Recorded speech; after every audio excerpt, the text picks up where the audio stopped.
এখন সন্ধে 6:45 বাজে ফ্রেন্ডস, আর এখন আমি চলে যাচ্ছি খুদে বন্ধুকে দেখতে ও কেমন আছে। ওর খিদে পেয়েছে, তার একটা বিস্কুট নিয়ে যাচ্ছি। ওর বোনকে তো পাওয়া গেল না, যাই হোক ওর খেয়ালটা রাখতে হবে। দেখি ওর মা এসছে কিনা। বাবা, ওর মা এসছে, ওর মা খুঁজে পাইনি। দেখুন ওর মা খুঁজে পাইনি সাদা বেলটাকে ফ্রেন্ডস।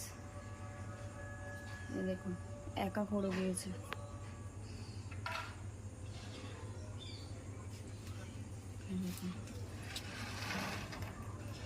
এনে বিস্কুট খা।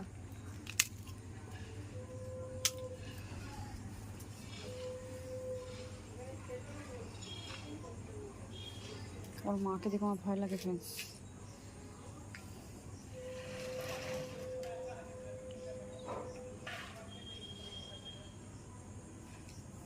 সরে যাই, ওর মা তো রেগে রয়েছে।